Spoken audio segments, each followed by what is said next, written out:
continentaux internationaux de haut niveau. Donc, c'est un fonctionnaire international qui travaillait au niveau du siège de la SADC, ce siège qui se trouve au Botswana. Et c'est donc de là qu'il vient. Il a plus de 20 ans d'expérience dans la formulation et l'analyse des politiques d'élaboration. Et tous les chefs d'État, à l'unanimité, et donc toutes les parties ont à l'unanimité entériné la candidature de monsieur Loua Bellois Mobita, docteur Mobita Loua Bellois, de nationalité zambienne. C'est donc lui qui succède. Mais on rappelle que la République démocratique du Congo a déjà occupé cette prestigieuse fonction avec le professeur Ntumba Luaba. Mais avant lui, on a connu Madame Moula Moula de nationalité kenyane, je pense, qui est restée longtemps secrétaire exécutive de la CIRGL. Voilà donc ce CV qui en dit long sur le besoin d'une expertise qu'il fallait à la tête du secrétariat exécutif de la CIRGL, donc sur les compétences, sur le profil, il se passe de tout commentaire. Il ne reste plus que dans la pratique désormais. Au Burundi où se trouve le secrétariat exécutif, il a un travail laborieux. Il faut donc mettre en pratique toutes les décisions qui vont être prises ici. Nous le saurons un peu plus largement quand la déclaration finale sera lue, mais aussi dans le discours de clôture de remerciement du président de la République, Félix-Antoine Tshisekedi. Il y aura quelques bribes d'informations sur les décisions qui ont été prises. Ainsi, on se fera une idée sur ce que l'on pourra attendre de l'action de ce nouveau secrétaire exécutif de la CIRGL. Il a d'ailleurs, au cours de cette session à huis clos, le secrétaire exécutif a prononcé devant les chefs d'État son discours d'acceptation, et donc c'est là qu'il a donné son plan de travail. Cela se passait autour justement de cette séance à huis clos. C'est bien cela.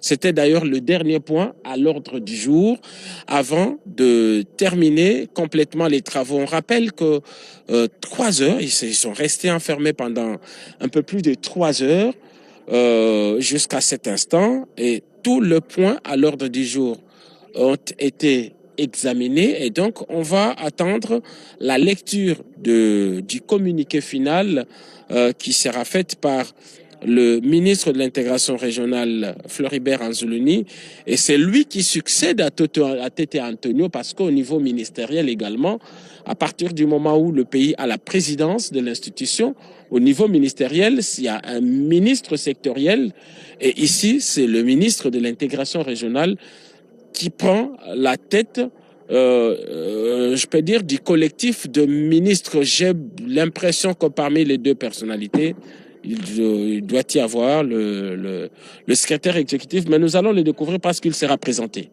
Voilà, c'est l'information que vous avez ce soir. On attend donc la lecture de cette déclaration finale des travaux de ce 9e sommet de Kinshasa, de la CIRGL, Conférence internationale sur la région de Grand Lac. Effectivement, le Grand Lac a besoin que toutes les grandes organisations de ce monde se penchent au chevet de cette région, j'allais dire, pour que des solutions définitives soient prises. Le pays, la République démocratique du Congo, dont le président Félix-Antoine Tshisekedi prend les commandes de cette organisation, a la responsabilité de restaurer la paix.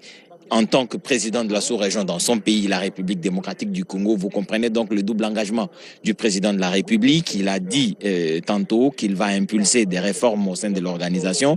C'est ce que l'on attendra d'un moment à l'autre. Je crois que quelques informations en rapport avec cela, nous allons avoir ces informations, nous vous le communiquerons sans hésiter. Le président de la République, avec ceux qui l'ont entouré au cours de ce sommet, ont dû donc faire prévaloir les intérêts de la sous-région désormais, parce qu'il en est le président, mais aussi les intérêts de la République démocratique du Congo, comme Giscard Koussema vous l'a dit.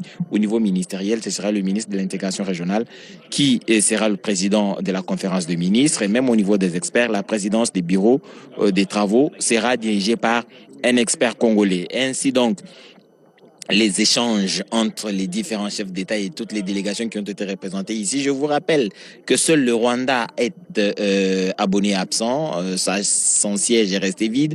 Vous l'avez vu depuis le début, mais en tout cas, toutes les délégations des pays membres de la CIRGL ont été ici représentées. Ajouté à cette délégation, la délégation de l'Union africaine par sa commission, mais aussi de l'envoyé spécial du secrétaire général des Nations Unies qui ont pris part aux travaux. Vous avez vu à l'ouverture les discours qui ont été prononcés.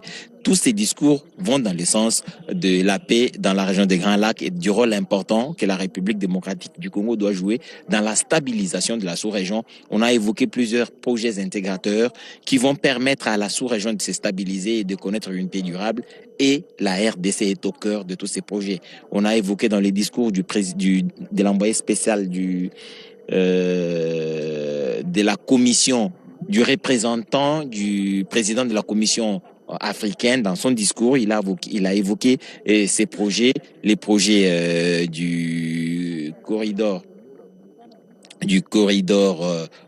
central, les routes qui doivent être construites en République démocratique du Congo avec une incidence directe sur la mobilité dans la région ou dans la sous-région, le projet INGA qui est un projet d'une importance indéniable dans le développement de la sous-région, la construction du port en eau profonde de Banana, son impact sur le commerce à l'intérieur de la République démocratique du Congo et à l'intérieur de la sous-région, le corridor de l'Obito, son impact sur le développement de la sous-région.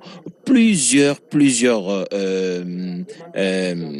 projets ont été évoqués au cours de ce discours qui montre l'importance de la République démocratique du Congo dans la stabilisation de la sous-région. Et pour commencer, il faudrait que la République démocratique du Congo elle-même soit stable, soit en paix et s'engage résolument à son propre développement pour que ce développement-là impacte positivement sur les pays limitrophes, pour la plupart qui sont membres de la conférence internationale de la région des Grands Lacs. Vous comprenez donc que cette perception des choses impose au président de la République un dynamisme sérieux, comme il vient de le démontrer, une léthargie constatée depuis 5 ans.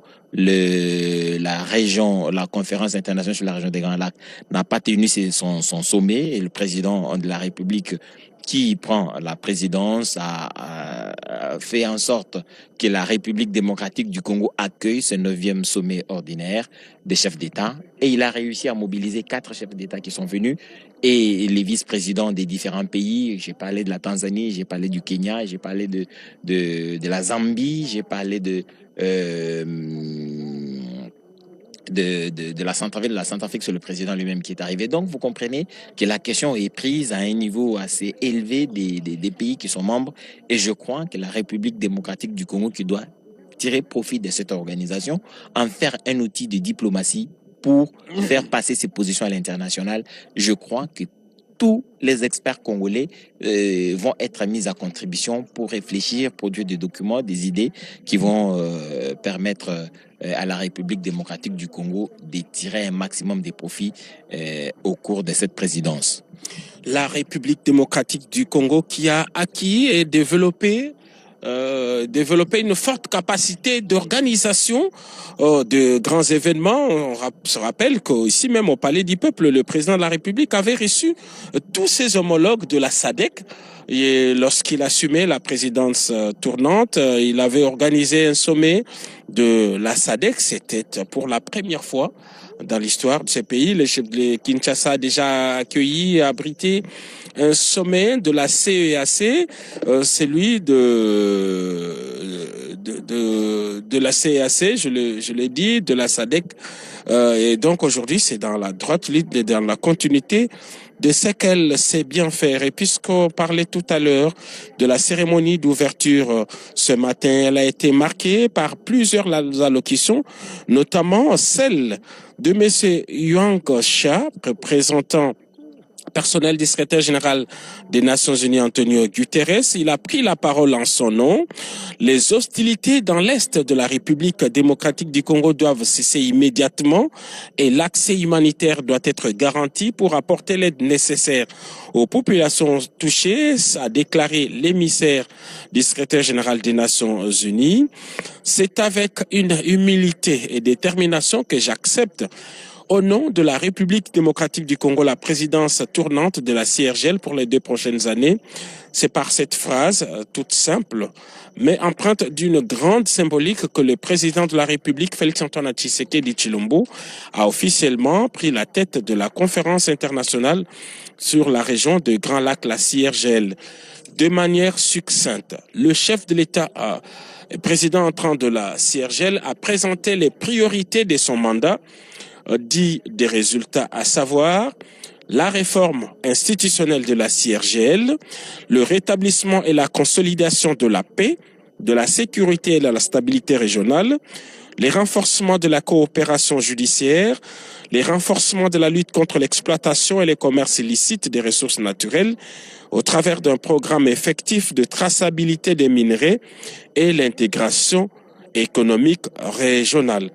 Poursuivant la présentation du fonctionnement de la CIRGL sous sa présidence, le président Félix Tshisekedi a annoncé « Notre présidence sera intransigeante sur le principe de souveraineté, d'intégrité territoriale, de non-agression et du refus d'appui aux groupes armés.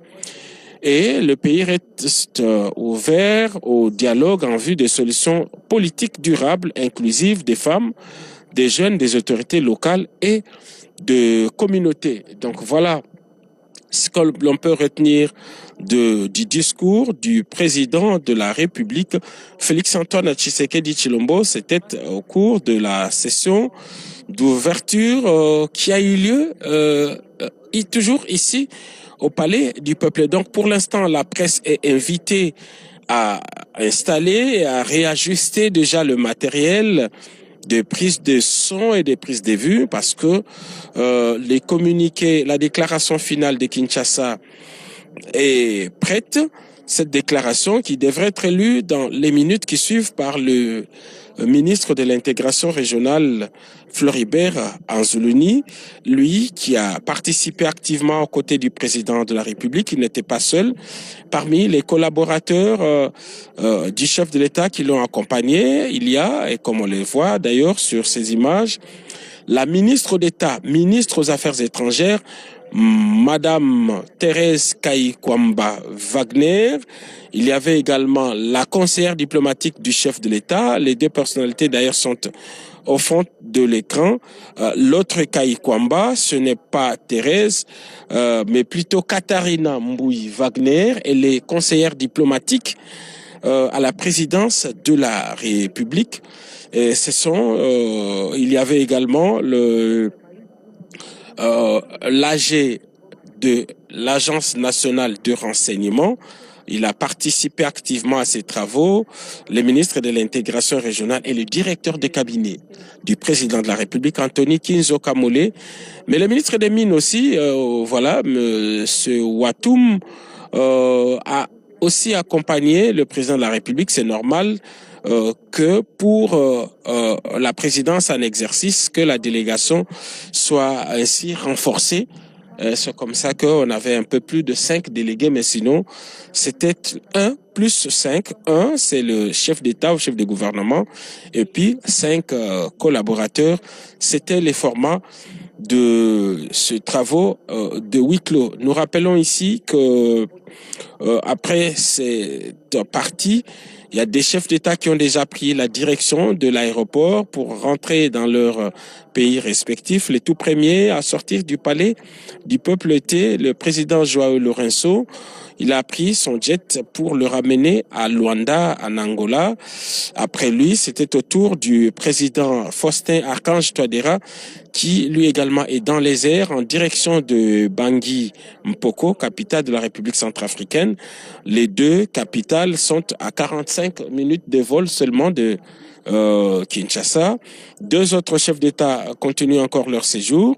Le président de la République du Burundi, Évariste Ndayishimiye est encore à Kinshasa. Il a une entrevue avec son homologue Félix-Antoine Tshisekedi Tshilombo, entrevue programmée ce dimanche 16 novembre à la Cité de l'Union africaine. Mais il y a aussi le président Denis Sassou Nguesso qui lui également devrait avoir une rencontre en tête-à-tête avec son homologue de l'autre Congo, l'hôte du sommet, Félix-Antoine Tshisekedi Tshilombo. Pour l'instant, ce sont des experts, des membres des délégations, ceux qui ont travaillé aux côtés de leur chef de délégation. Ils sont tombés d'accord sur les communiqués finaux. Je crois que pour l'instant, c'est une mise en forme seulement, une mise en forme avant que cela ne soit porté à la connaissance de la presse.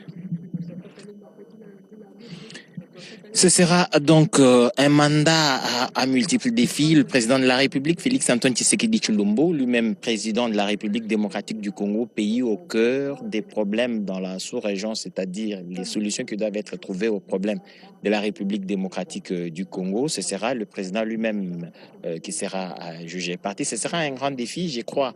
L'organisation a ses organes et fonctionnera de manière indépendante, mais je crois que la République démocratique du Congo a la possibilité de tirer son épingle du jeu, profitant de cette position, bien entendu. Et le ministre en charge de l'intégration régionale, Floribert Anzoulouni, et ses experts, bien entendu, réfléchiront sur comment capitaliser cette présidence tournante de la République démocratique du Congo à la tête de la CIRGL. Et vous avez là le président Ndayishimiye qui est ici à Kinshasa pour un séjour un peu plus prolongé que les autres homologues du président de la République. Il a certainement beaucoup de choses à se dire avec le président de la République sur les questions de sécurité. Je ne vous rappelle pas qu'un contingent de l'armée burundaise et en République démocratique du Congo aux côtés des forces armées de la République démocratique du Congo. Nous avons des défis communs à relever, des défis de développement, mais aussi le fait qu'il y a des questions humanitaires qui doivent être abordées ensemble. Une grande partie des déplacés ou des réfugiés de la République démocratique du Congo qui fuyaient la guerre se trouvent à Bujumbura et dans d'autres provinces de la République du Burundi. Il faut donc que ces questions soient abordées de façon bilatérale entre la République démocratique du Congo et le Burundi. Souvenez-vous que la première dame de la République démocratique du Congo a fait le déplacement il y a quelques mois déjà au Burundi pour aller visiter et apporter un réconfort aux populations congolaises en situation de détresse au Burundi. Et il y a aussi toutes ces questions bilatérales qui vont être abordées dans les échanges que le président va avoir avec son homologue du Burundi déjà demain, comme vient de nous le dire Giscard Koseba. Souvenez-vous que l'engagement pris par le président de la République, il faudrait absolument engager des réformes dans cette organisation pour la rendre beaucoup plus pratique, beaucoup plus efficace sur les terrains. Il n'y a pas très longtemps, il y a eu une réunion en Zambie sur la CIRGL et il y a eu à l'issue de cette réunion-là une commission d'enquête mise en place pour enquêter sur le mouvement illicite des minerais. Et jusqu'à ce jour, j'imagine peut-être qu'au cours de ce sommet, comme c'était à huis clos, des questions en rapport avec ce rapport d'enquête ont été évoquées. Mais sinon, la déclaration finale nous en dira plus. Mathieu Moudibangou, les téléspectateurs de la radio-télévision nationale congolaise qui nous suivent depuis midi ont su comprendre qu'en RDC, il s'ouvrait le 9e sommet de la CIRGL, un moment de rupture ou un moment de silence parce que ça s'était né à huis clos. 3-4 heures après, nous revoici pour cette fois la déclaration finale de ce 9e sommet de la CIRGL.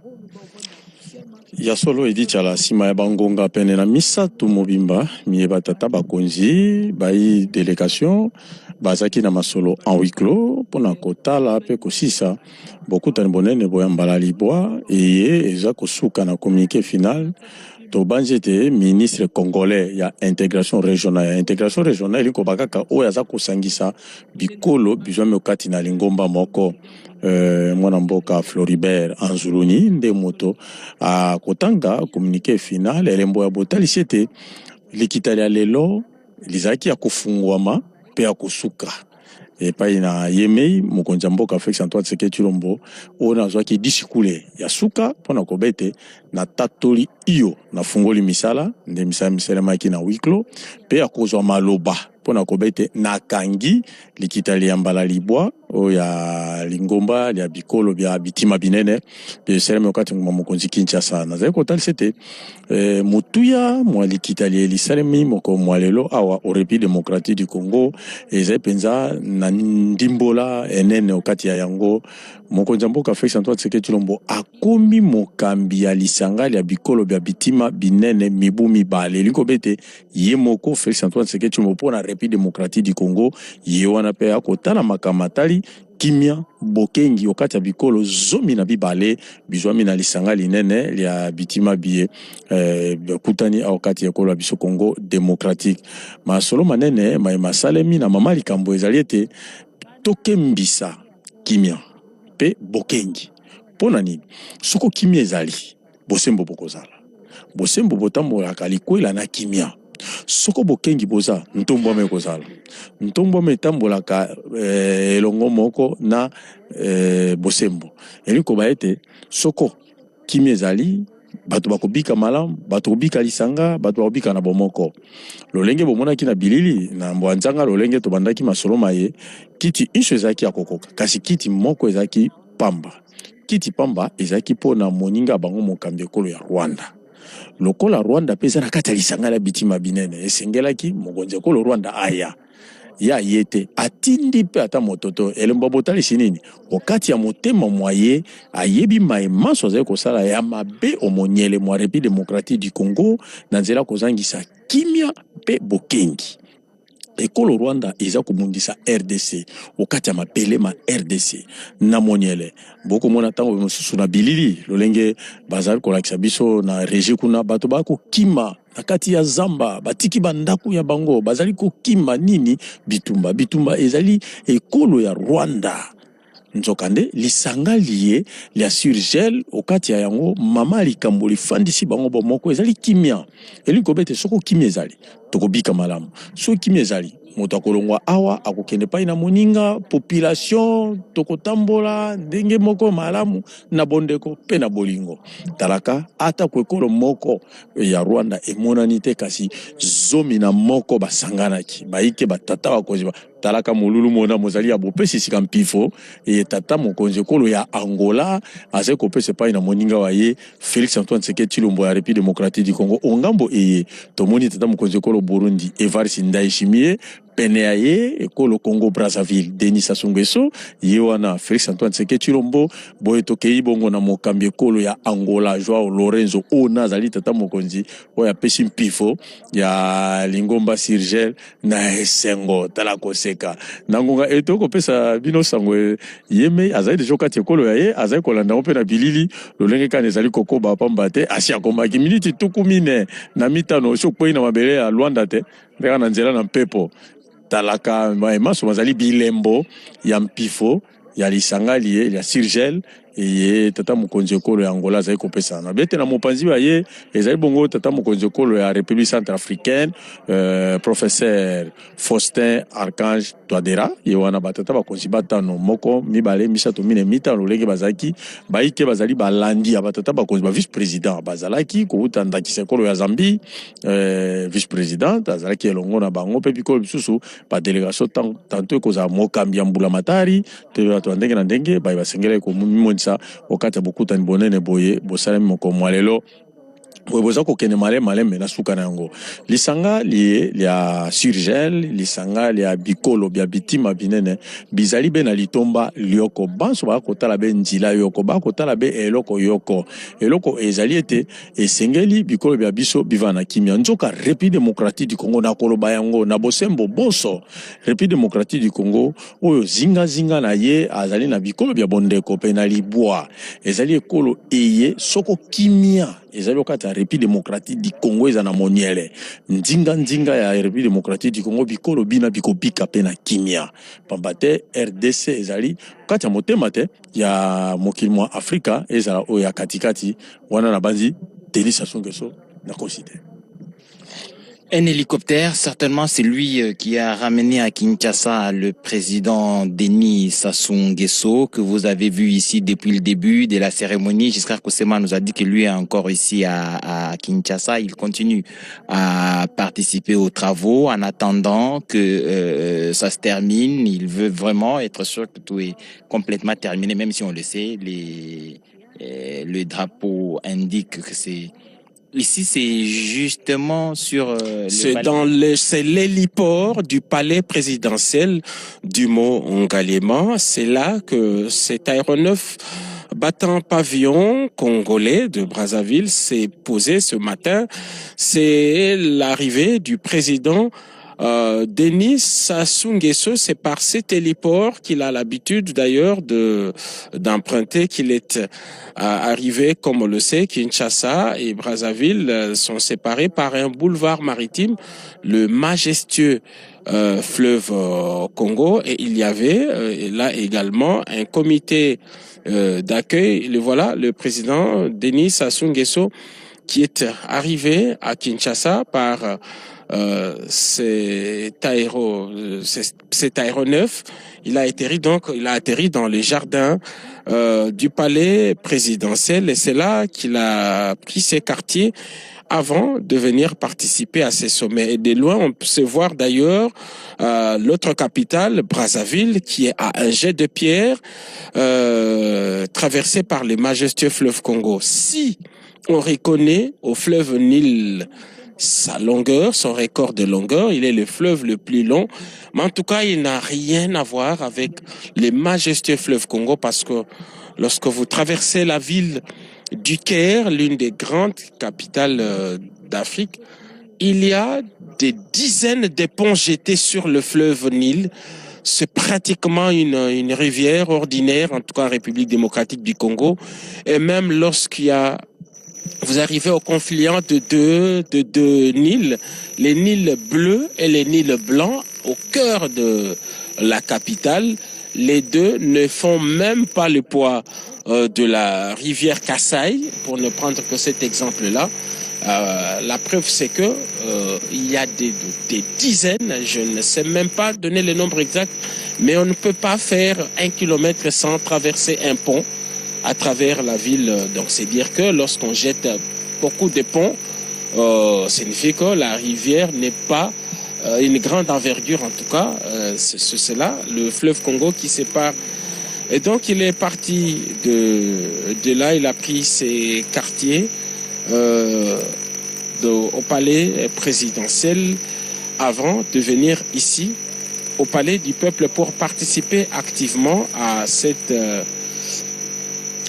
9e sommet de chefs d'État et de gouvernement de la CIRGL. Je vous ai dit au début là que le président Denis Sassou Nguesso fait la mémoire pratiquement institutionnelle. Aux côtés de lui, il y a le président Yoweri Kaguta Museveni et Paul Kagame lui-même, et puis voilà, ceux qui ont été à la signature de la charte de cette organisation, qui en comprennent bien le sens et les objectifs. Je crois que les autres ont eux aussi intériorisé les objectifs et l'essence de cette organisation. Il faudrait tout simplement à présent la rendre beaucoup plus efficace. C'est à cela que le président de la République, Félix-Antoine Tshisekedi, va s'engager ou s'est engagé, parce qu'il l'a dit dans son discours d'acceptation, il faut cette révisitation, il faut cette réforme sérieuse et profonde des organes de l'organisation. Ça permettra ainsi à l'organisation de donner les résultats attendus et de permettre aux acteurs d'être plus efficaces sur le terrain. Mais nous savons tous que si la diplomatie dans la sous-région évite l'hypocrisie, on se mettra d'accord de contraindre le Rwanda à se retirer de la République démocratique du Congo et à se concentrer sur son propre développement, il est possible de faire avec son territoire et c'est que la nature a pourvu pour ce territoire-là de développer et mettre les populations à l'aise sans compromettre la sécurité des populations congolaises. Ça aussi c'est faisable, mais il faudrait que la région se mette d'accord pour faire entendre raison à Paul Kagame, qui est l'instigateur de ce désordre en République démocratique du Congo depuis des décennies. Et l'autre problème, comme je l'ai dit, c'est que le manque de courage politique, de courage diplomatique, de dire à Paul Kagame la vérité sur son rôle nocif dans le maintien de la paix en République démocratique du Congo et partant dans toute la sous-région des Grands Lacs. La partie Kivu, qui est le ventre mot de la République, Kivu, Ituri, jusqu'à un peu dans le nord du Tanganyika, font pratiquement la superficie du Rwanda, du Burundi, de l'Ouganda mis ensemble. C'est dire que c'est des grands espaces qui sont en difficulté depuis plusieurs décennies. De notre côté, je crois que le gouvernement de la République a entamé des réformes sérieuses dans l'armée congolaise pour la rendre beaucoup plus efficace, beaucoup plus apte à relever les défis qui s'imposent à la République démocratique du Congo. Et ce genre de rencontres permettent effectivement à la République aussi de capitaliser la diplomatie sous-régionale au profit des réponses à donner aux questions de la République démocratique du Congo, d'autant plus que pour l'instant,